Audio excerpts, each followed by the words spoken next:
Welcome back. आपको नींद बहुत आती है, आप सुबह जल्दी उठ नहीं पाते, आप एक रूटीन सेट करते हैं, आप उसे फॉलो नहीं कर पाते। वो मोबाइल फ़ोन जो सारा दिन हाथ से नहीं जाता, जब उस पर 4 बजे का अलार्म बजता है तो आप स्नूज़ के बटन को दबा देते हैं। रोज़ाना वॉक के लिए जाना चाहते हैं लेकिन जा नहीं पाते। आप अपना आराम भी ख़राब नहीं करना चाहते, सेहत को मेंटेन रखने के लिए वॉक भी नहीं करना चाहते, वक्त पर उठना भी नहीं चाहते। लेकिन ख्वाब पता है आपके क्या हैं? आपके ख्वाब हैं कि आप एक दिन कुछ ऐसा कर जाएंगे, एक दिन कुछ ऐसा कर जाएंगे जिससे आपकी पहचान बन जाएगी, आपका एक नाम बन जाएगा, आपका एक मकाम बन जाएगा।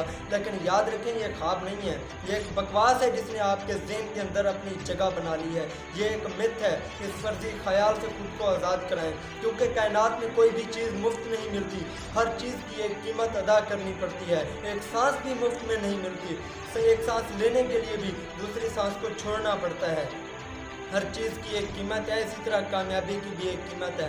कामयाबी की कीमत कुर्बानी है, कामयाबी की कीमत हार्ड वर्क है, कामयाबी की कीमत कंसिस्टेंसी है। अगर आप अपने ख्वाबों के लिए कीमत अदा नहीं कर सकते तो आप कामयाब भी नहीं हो सकते, क्योंकि ख्वाब वो नहीं होते जो हम नींद में देखते हैं, ख्वाब तो वो होते हैं जो हमारी नींदें ही उड़ा देते हैं। और अगर ज़िंदगी किसी नेक्स्ट लेवल पर चाहिए और अपनी ज़िंदगी में अपने ख्वाब पूरे चाहिए तो अपने ख्वाबों के लिए काम करना स्टार्ट कर दो, अपने ख्वाबों के लिए जागना स्टार्ट कर दो। वरना वही दुनिया का लताड़ा हुआ और घिसा पिटा फार्मूला फिर आप पे अप्लाई होगा कि 22 की उम्र तक पढ़ाई, 23 और 24 की उम्र तक तिलाश रोज़गार और नौकरी, 25 में छोकरी और life set. Thank you so much. Allah.